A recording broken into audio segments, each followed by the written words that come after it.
Sorry, má dúró dẹ́nìkan. Ògo ló jí mi lówùúrọ̀.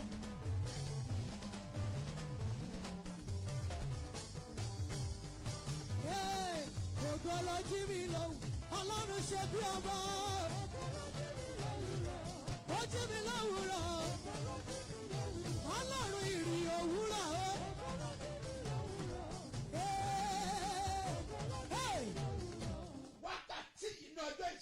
This on the Sabbath day, I come out to you.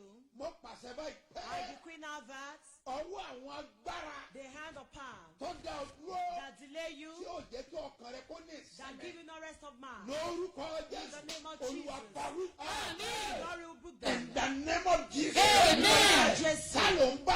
Who is the one you live with? That's praying for you. Who do you work with? That's praying for you.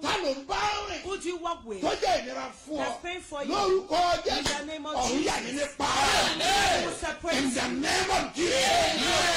The forces that delay you, that hinder you to move, that hinder you to walk, that hinder you to run, places that you fly, I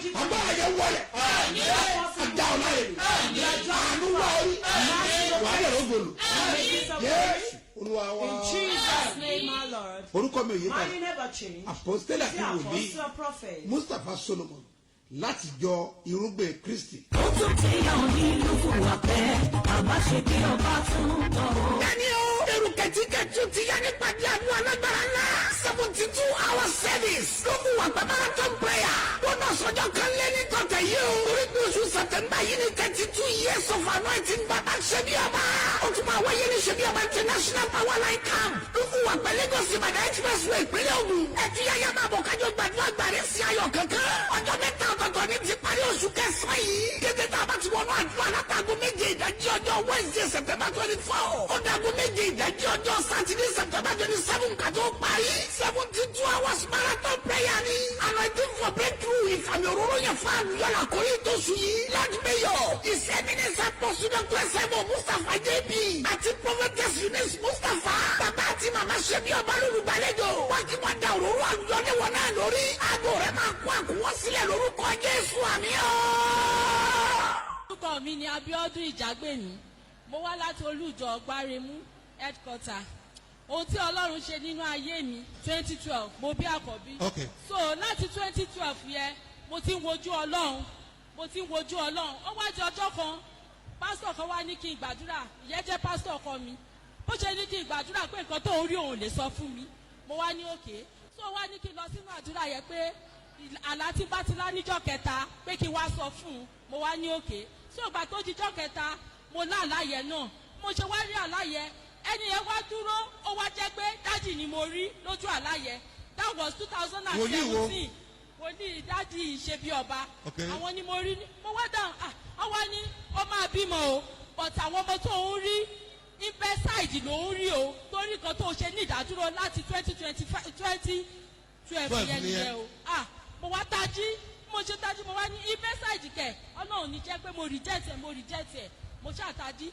So gbà tó wá di 2020 ní ọjọ́ yẹn wọ́n wá sọ fún mi lójú àlá yẹn pé mo máa bímọ tí ọmọ tí mo máa bí lé ọmọ yẹn tó bá ti pé ọdún mẹ́sàn-án oṣù mẹ́sàn-án with God have it ó wá di 2020 ìgbàkóró mo wá travel mo lọ sọ́dọ̀ ọkọ mi so bí mo ṣe lọ sọ́dọ̀ ọkọ mi mo ṣáà nígbàgbọ́ ìgbà tó ń ṣe programu anniversary tá à ń ṣe lẹ́yìn mo connect mọ́ Facebook mo ṣe àwọn program yẹn so mo ṣe wo program yẹn pẹ̀lú ìgbàgbọ́ bí dáàdì sì sọ̀rọ̀ pé nǹkan tíyàn bá ti ń wá pé kíyàn sọ mo wá lọ ra aṣọ ọmọkùnrin but mistake tí mo ṣe lọ́jọ́ yẹn tó bá ṣe mo mọ̀ ní bá ra aṣọ méjì bóyá méjì ni Ọlọ́run bá fi fún mi but mo dúpẹ́ lọ́wọ́ Ọlọ́run ẹ̀rí mi rèé o lẹ́yìn ìgbà yẹn ìgbà tí mo wà nínú oyún yẹn wá kó oṣù kan tí màá bímọ bí mo ṣe ní kòró nìyẹn mo ti wà nínú oyún oṣù 8 mo wá ní kòró mo wá wò pé okay COVID-19.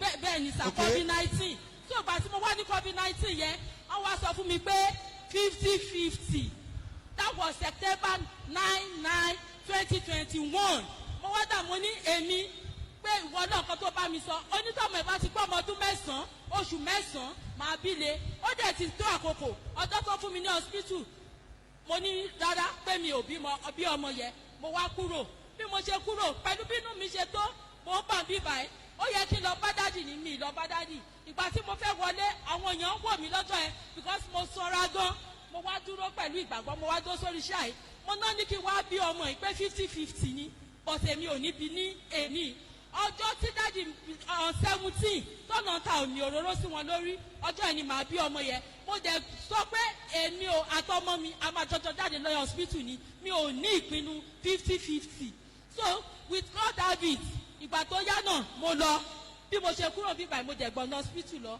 mo wá lọ bí ọmọ yẹn ẹ̀rí mi rèé o ọlọ́run tí ò dojú tì mí 50-50 mi ọlọ́run sọ di 100 mo dá gbogbo ọjọ́ wo lè wá bí ọmọ àti ọlá ọjọ́ wo lè wá bí ọmọ yẹn. September 17. 17 yẹn ló wá bí ọmọ yẹn. bẹ́ẹ̀ ni sà. Let somebody shout hallelujah. hallelujah. Oh, praise God. hallelujah. orúkọ mi ni Mrs. Olúwatóyìn Adégòkè. bí ní òní tí mò ń bọ̀ torí mo ti ní lọ́kàn pé màá wá Èkó ni mo ti wá bí mo ṣe wá ń bọ̀ mo kọ́kọ́ fẹ́ gba ọ̀nà Ìjẹ̀bú Òde ẹ̀mí yẹn ni kí n má gba Ìjẹ̀bú Òde mo ní kí ló dé mo wá gba ọ̀nà Lẹ́kí bí mo ṣe ń bọ̀ mo wá débi tí mo ti fẹ́ wọ mọ́tò bí mo ṣe fẹ́ wọ mọ́tò yẹn ò tí ì kún o bí àwọn agbèrò ṣe já mi bọ́ nìyẹn wọ́n ní mọ́mì ẹ̀ lè wọ mọ́tò yìí mo ní kí ló dé mo ní ibi tí mò ń lọ wọ́n ní rárá mo bá ń wò mo ní Ọlọ́run ṣe bí ọba mo ń bọ̀ pèsè mọ́tò fún mi tí ó máa gbé mi débì láyọ̀ àti àlàáfíà ẹni tí mi ìdágbére fún kó má mọ ibi tí mo lọ bí a ṣe wá ń bọ̀ mọ́tò yẹn ó ti lọ síwájú tiwa bí mọ́tò yẹn ṣe lọ gbà tí a máa fi kátó kan ó kù díẹ̀ ká dé Ìbàdàn gbogbo èèyàn tó wà nínú mọ́tò yẹn ló kú àti dráìvì. làbánú sani yàrá mi kẹtù dúró dàyà o. ẹ jọ ta ló ní ká má wọ mọ́tò pé ẹ lè wọ. àwọn agbèrò àwọn méjì. àwọn agbèrò. wọ́n já mi bọ́. wọ́n jẹ́ yìí bọ́ pé wọ́n ò lè wọ mọ́tò òkú.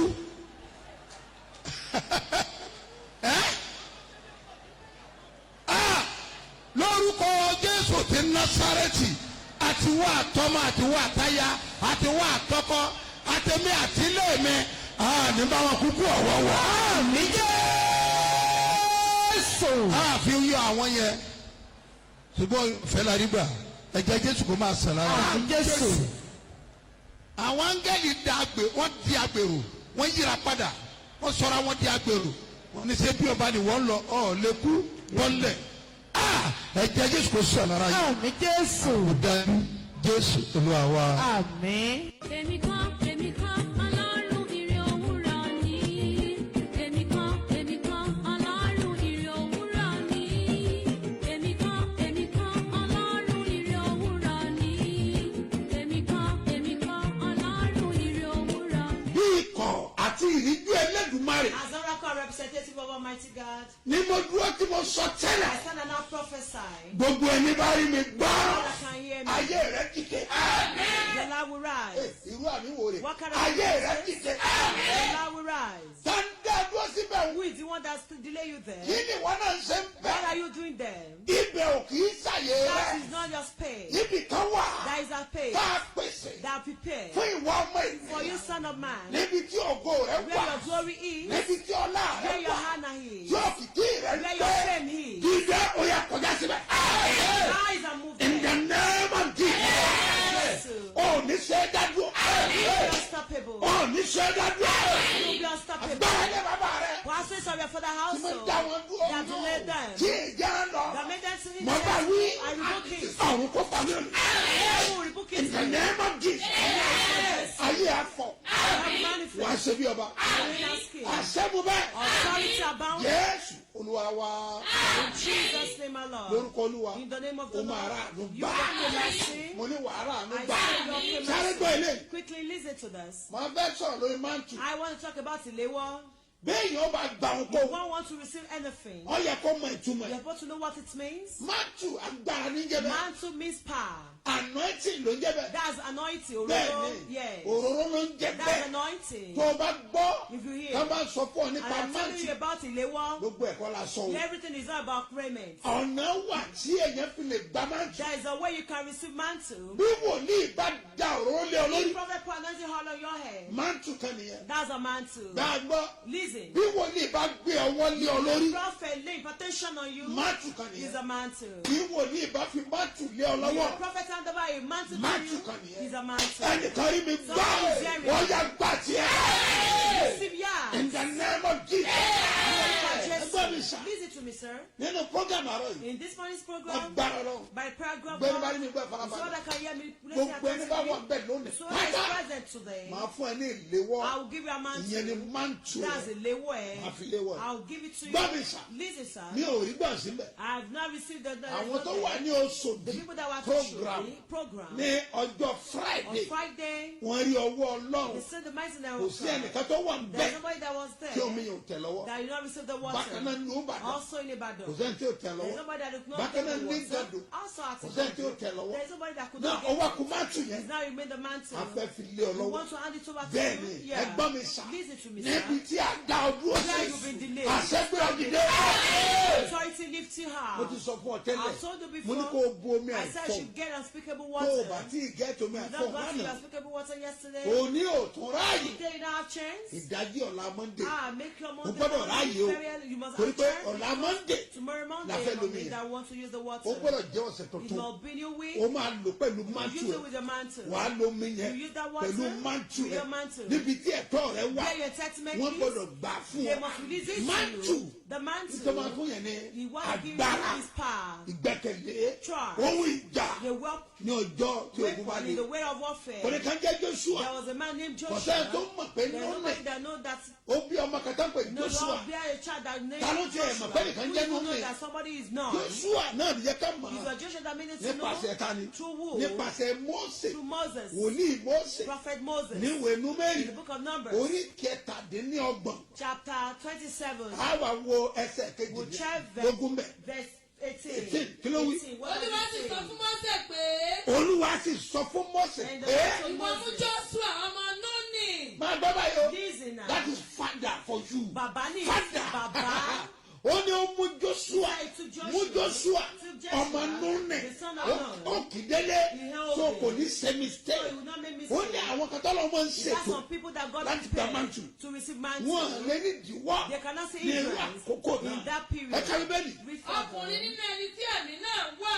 Ọkùnrin nínú ẹni tí èmi náà Even in wà. the spirit. Bẹ́ẹ̀ni ẹnikẹ́ni Whosoever kò fẹ́ receive that mantle. want to receive it, Ó they máa want- ní ẹ̀mí láti you gbà á. have the spirit to Ó receive mọ̀ it. pé He knows yóò that ṣe kankan láyé to o. do something in Yes. his life. Kí o sì fi ọwọ́ rẹ lé lórí. Fi ọwọ́ rẹ lé And lay thy lórí. hand Fi upon ọwọ́ him. rẹ lé Lay lórí. thy hand upon That is him. how Joshua Bí received Joshua his ṣe gba mantle. ìléwọ́ tirẹ̀ Bẹ́ẹ̀ni ní yẹ. nípa ìgbọ́wọ́lé. By impartation. Nípa By ìgbọ́wọ́lé. impartation. Ọkùnrin yẹn That man ló wá ṣáájú was the one that àwọn ọmọ lead Ísírẹ́lì. the Ó Israelites dẹ̀ mú wọn délẹ̀ and nínú take wọn. us to the promised Ẹ̀nà wọn land. tọ́. He stretched Lórúkọ Olúwa In the name of wà á the Lord. dẹ́rù lé rẹ gbẹ́. people of the responsibility of your family. Lẹ́yìn ọba gbẹ́rù lé ẹ̀. If one could not be able to take Agbára up the ni o. responsibility of his family is a power. Láìsí agbára. Without power, O ò lè gbẹ́rù lé. you can't take up the Gbára pé onírúurú. responsibility. There are different forms Gbogbo of èèyàn kọ́ power. ló máa jẹ́ It's not wòlíì. everybody that will be a prophet. Gbogbo èèyàn ò lè jálù Everybody fá. cannot be a pastor. Àwọn kan wà. That's Mátù tiwọn. Their own mantle Mátù kó máa fi owó gbẹrù ìdílé ni. is to take up the Mátù responsibility of tiẹ̀ money. nìyẹn. That's their own Mátù mantle. kan wà. There is a mantle. Òṣèlú náà fi ń ṣe. It's politics. Mátù tiẹ̀ That's nìyẹn. their own mantle. Bọ́lá ṣe fún That is nìyẹn. how God has given Mátù it to us. tẹlòmíì. Some people mantle. Contract ni ó mọ̀ gbà. They will be receiving contracts. Mátù tiẹ̀ That's nìyẹn. their own mantle. Onírúurú ni àwọn mátù yìí. Those mantles are in different Bọ́tá bá forms. fi lé ọ lọ́wọ́. There's the big hand over Ọlọ́run to ni wàá you. sọ fún ọ. God, I will tell Iṣẹ́ tí you yìí ó ṣe. what it will do. Ẹ̀nàwọ́ tán. Yes.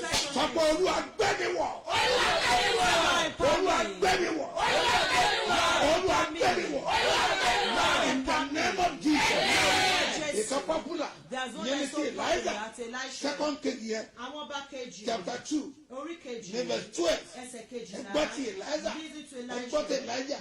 Àti Elijah. Kí ló wí? Èlíṣà sì rí Èlíjà. Ó sì kígbe pé. Ẹbẹ́ ni èyàn máa ń ké ní. One will need to cry. Lákòókò téèyàn bá nílò máàtù. Èyàn máa ń kígbe ní. Èyàn ò kì í gentle. One will not be gentle. Bartimaeus. Nígbà tó nílò máàtù pé kí ló dé yàn. Òun náà kígbe ní. Bẹ́ẹ̀ni, that is why tá a bá ń gbàdúrà. Màá ní kò ké o. I ask you to cry loud. That you cry loud. Preserving now. Ẹ̀ka bíbélì. Ó sì wí pé. Ó sì wí pé. Bàbá mi. Bàbá mi. Bàbá mi. Bàbá mi. Kẹ̀kẹ́ Ísírẹ́lì. Kẹ̀kẹ́ Ísírẹ́lì. Àwọn ẹlẹ́ṣin rẹ̀. Ibo làwọn ẹlẹ́ṣin rẹ̀ gbà. Where would they receive it? Lọ́dọ̀ bàbá yìí. It's from one's father. Lọ́dọ̀ bàbá yìí. From one's father. Èyàn ti máa ń gba That will mantle. be able to receive the A mantle. máa fún gbogbo èèyàn ní Give mantle. everybody the mantle. Lẹ́nìí. Today, Lágbára Ọlọ́run. by grace of Láago God, mẹ́fà by àbọ̀. 6:30 Láà bẹ̀rẹ̀ a.m. program. we'll start the Ní program Ìgàdò. at Igodo Títí dàgó mẹ́sàn-án till àbọ̀. 9:30 Tá a bá a.m. kúrò mbẹ̀. After that, Ìbàdàn we yá. are heading to Gbogbo ẹni Ibadan. bá wà ń gẹ́dọ̀ So that is that á Igodo fún wọn ní will mantle. give them the Bá a Lawa. bá tún kúrò mbẹ̀. After that, Mo ń lọ sílùú I'm Ìbàdàn. heading back to Tó o bá Ibadan. wà nínú You are in Ìbàdàn. Ibadan. Gbẹ́mi sà. This is O lè wá níbi tó You jìnnà. may come from this Kí kind wọn náà wá of ní sí fún ẹ. Victoria, Sáré. Lawa gbà. Káàjọ pàdé mbẹ̀. Brother, come and receive Láago this mẹ́wàá gift àbọ̀. by 10:30. Èmi náà rí lágbára Ọlọ́run. Here I am by the Ní grace ìlú of God. Ìbàdàn At lábẹ́ Ibadan, network. under the network. Gbogbo ẹni bá wà mbẹ̀. So that is Màá there. fún wọn ní I will give you the mantle. Lawa Bẹ́ẹ̀ni. here. O gbọ́dọ̀ gba You ìléwọ́ must yìí. receive this Kí mantle ìtẹ̀rẹ́ kó for lè your yí story padà. to change. Tó bá wá di Monday. On Monday, Kì í ṣe ọ̀la. which is tomorrow, Pàlàpàlàgà in the láyà. name of Jesus, Màá wá sọ fún ẹ. I'll tell you Bó ṣe lomi how to ẹ̀fọ́. use the Tí unspeakable mo ní water kò bù that yẹn. I asked you to Pẹ̀lú take máàtù with ẹ̀. the Lawa. Bẹ́ẹ̀ sì ni. Yes. Àwa fún ẹ ní It will breakthrough. give you an Story ẹ̀ máa Ìṣe change. wa yí padà. Nǹkan rere wo lẹ́nu òní What are ṣe? those great things they say you Ó yẹ can't lọ do? ṣe. Back on In the it. name of Jesus. Jesus. Ó yẹ lọ ṣe. Lọ ṣe. Lọ ṣe. Lọ ṣe. Lọ ṣe. In the name of Jesus.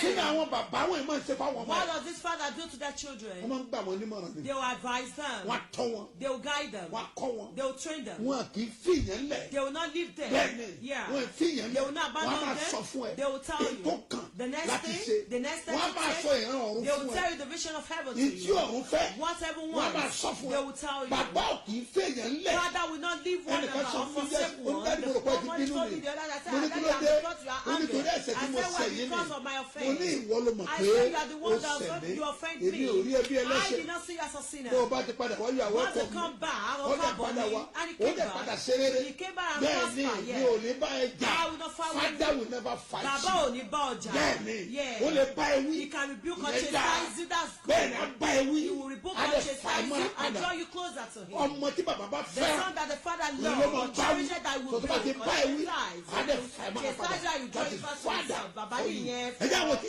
Pọ́ọ̀lù Let's share the one sí for Paul. Tìmọ́tíù. Mo wá náà wo Tìmọ́tì kejì. My book of 2 Timothy. Orí kejì. Chapter 2. Ẹsẹ̀ karùn-ún. Ẹsẹ̀ bẹ̀rẹ̀ lẹ́sẹ̀ kẹta gan. From verse Àwọn ọmọ 1. yẹn pọ̀ bẹ́ẹ̀. There are Yes. pieces of Paul advice sì there. fún Tímótì pé. Pọ́ọ̀lù ó sì kún fún Tìmọ́tíù pé. Ṣé alábàápín pẹ̀lú mi nínú ìpọ́njú? Ṣe alábàápín pẹ̀lú mi nínú ìkó sọ pé kìí sọjọ́ tó bá bẹ̀rẹ̀ sí Olúwa lówó máa dé. No, you walk until you get there. Bẹ́ẹ̀ni, don't rush. Just cool down. Slow down. Slow and steady. You will win the race. Yes. Bí ọmọkùnrin rẹ̀ Jésù Kristi. Bí ọmọ ogun rere Jésù Kristi.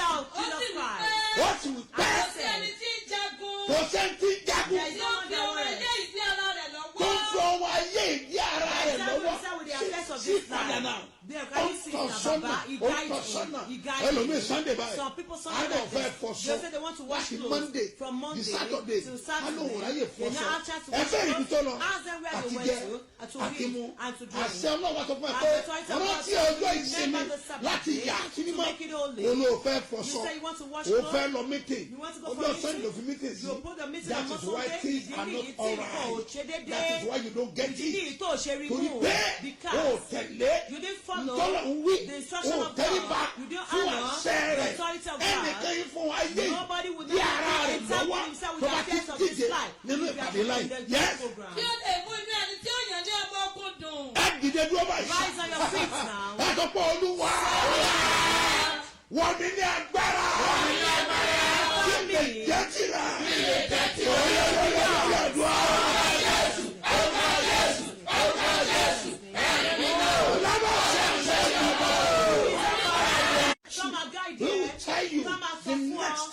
to do, the next step to take. You made a father, another time. Oluwa, Maja Messi, Abatoya for me.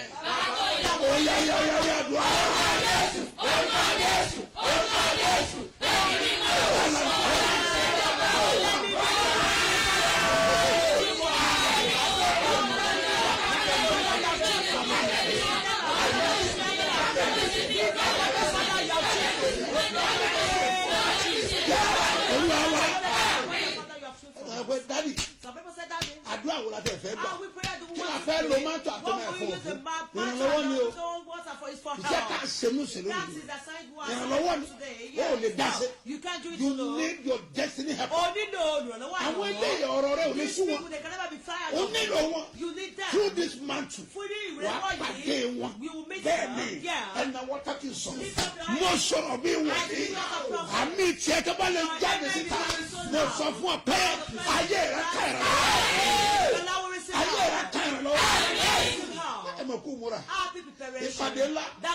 On the 24th, 25, and the 26th, I'm a paddy. They look for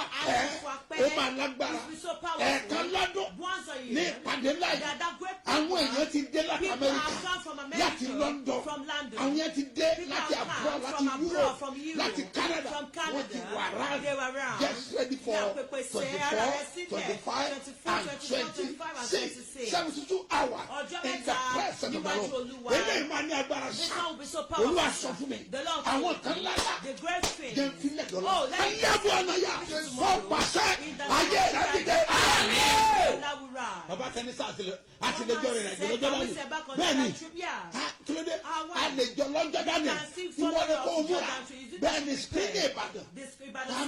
next. Yes, I'm at the office. My personal office. Everyone that is there, I will tell them. Seat of prophecy. In the name of Jesus. All the songs are the part of the ministry. Lift up your voice. Get to greater heights. Everyone that will support us today, we are paying your offering. Want to help support the prophet? You want to sow your seed? You want to pay your covenant offering? Also, see tomorrow by 12 noon before we pray.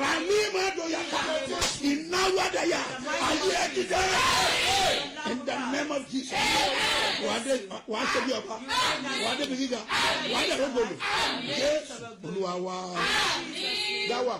Let's share this memory verse. Quickly read this memory verse. Genesis chapter 1. Verse 3. Genesis chapter 1 and verse 3. It says that God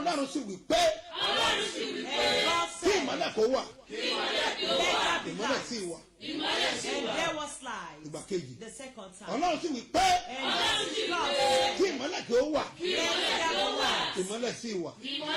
was light. The total, let's read together. And God said, let there be light. And there was light. I pray in the name of Jesus. Shine light to your life. Shine the light. Shine the light. All the best celebrate. So congratulations. I keep calling Coming. I don't want to be away. Why the Sebioba?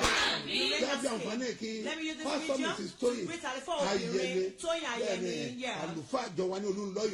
Happy birthday to you.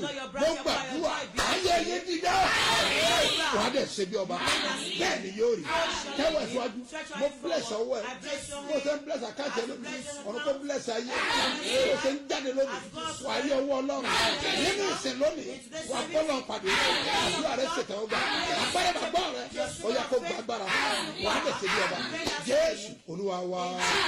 What you send it? We can you pay.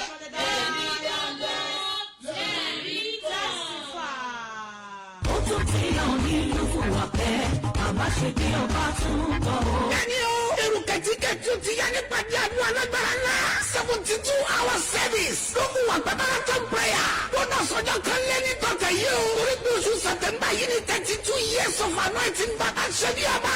Ó tún máa wáyé ní Sebioba International Power Line Camp. Ló mú wa pẹ́ Lagos Ìbàdàn Expressway ìpínlẹ̀ Ògùn. Ẹ̀túyàyà máa bọ̀ kájọ gbàdúrà gbàrí sí ayọ̀ kankan. Ọjọ́ mẹ́ta ọ̀tọ̀ọ̀tọ̀ ní ti parí oṣù kẹsàn-án yìí. Kété tá a bá ti wọnú àdúrà látago méje ìdájí ọjọ́ Wednesday September 24. Ó dago méje ìdájí ọjọ́ Saturday September 27 kájọ parí. 72 hours marathon prayer ni. Anointing for breakthrough ìfàmì òróró yẹn fún àlùyọ́lá kórè tó sùn yìí. Lord Mayor, His Eminence Apostle Dr. S.Mo Mustapha JB àti Prophetess Eunice Mustapha. Bàbá àti màmá Sebioba lólùgbàlejò. Wọ́n ti wá da òróró àlùyọ́lé wọn náà lórí. Aago rẹ̀ máa kó àkúwọ́ sílẹ̀ lórúkọ Jésù àmì ọ́.